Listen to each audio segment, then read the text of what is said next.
My name is Virginia Fuentes-Rivera, and I'll go first. When my son was born, I was extremely excited. It was in 2004.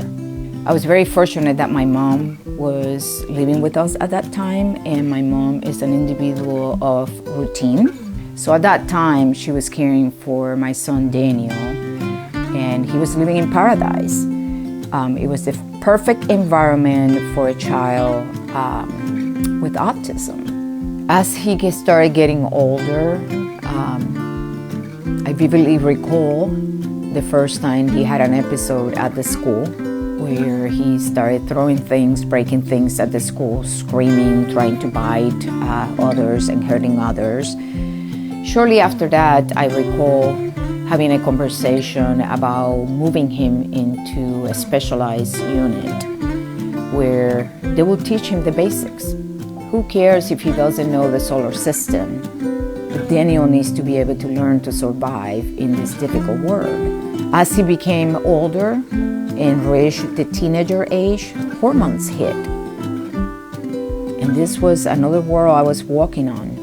I did not realize how difficult it is when the hormones hit and how much challenging it is for them to keep themselves under control. And we ended up having to invest in an alarm system because he was sneaking out of the home at night. That's when I learned that I could no longer care for my child. There was a lot of abuse my youngest also endured in the home. He was trained to seek shelter and hide when my son got escalated. It was challenging finding a place that had experience with individuals in the autism spectrum. When the entire team with the Delaware County, along with Family and Children First Council, started having meetings to talk about resources, somebody mentioned NECO. Southern Ohio had experience with autism. So he entered their residential treatment, was in there for about 10 months. A lot of the aggressive behaviors really got corrected. He learned a lot of self-control. After he came back home, he told me to my face that he couldn't be here. And that was hard. That was hard as a parent to hear that. I wasn't listening.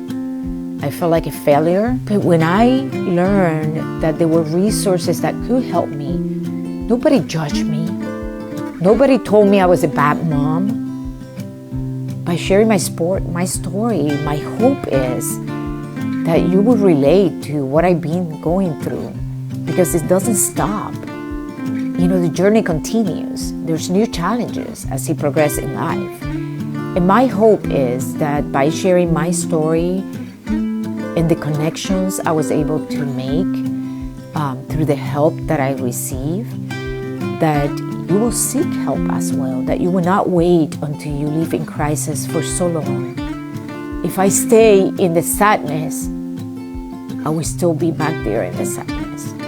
Now I can make a difference. I can help other families, and I can continue to help my son be successful as he encounters new challenges in life. My name is Virginia Fuentes-Rivera, and I'll go first.